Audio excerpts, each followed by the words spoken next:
Yun, kumusta mga ka-pistol? So, nagkita-kita tayo ulit.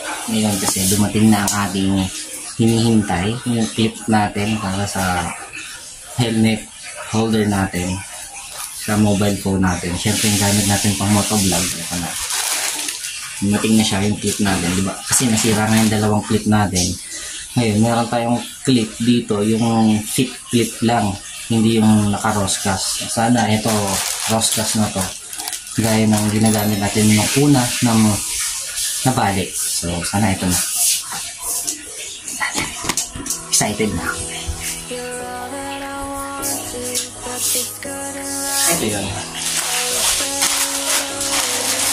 Yun mo, 2 weeks din nga tayo din nakapag-vlog, diba? Nakapag-vlog.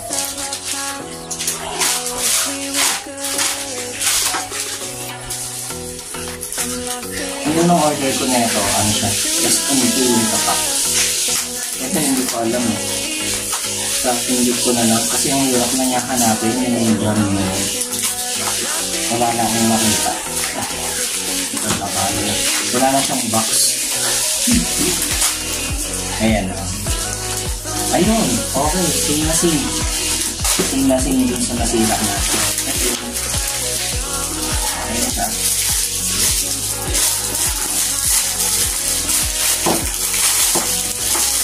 Yung tunog ng tubig si Ate Aloria, nalilibig. Ito na yun. Maganda kasi yung SMT natin, yung tatak dito nakalagay SMT. Nasa atin pa naman yung original.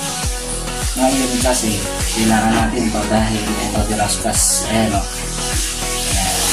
Ang maganda kasi pagka ganito, kahit magubak, hindi siya malalaglag. Ang nabali nung una ito. Yung pangalawa, kasi nalaglag yung helmet natin, dito naman. Pinagsama ko yun, yung magkaiba kasi, yung sukat naman, hindi sila mag-swap. So, kailangan talaga natin ng bago. Ngayon, meron na tayo phone holder. Ito yun. Ang maganda dito, as pinipindis lang ito, may flash na ito.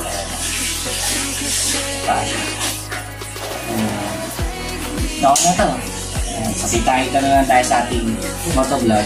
Pero subukan natin na nakapag everyday vlog tayo. Tapos, basta try natin. At sana magustuhan yung mga magiging vlog natin. Journey natin. Ayun. At maraming salamat sa mga bagong subscriber natin. 700 plus na tayo. Sana pabutin na natin yung 1K yan. Ayun lang. Okay na. Maganda dito kasi pwede yung ganyan eh. Pakita ko sa inyo. Ayan.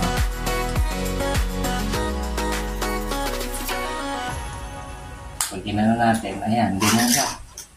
So pag ginito naman natin, pwede na siya. Ganyan. Ayan. Ang ano lang, maluwang pala to. Ayan, ganyan siya. Diba? Ang ganda. Pwede ko pang i-ganon. So, ayun. Maraming salamat sa pagsama sa video na to. Ayan, kita-kita tayo.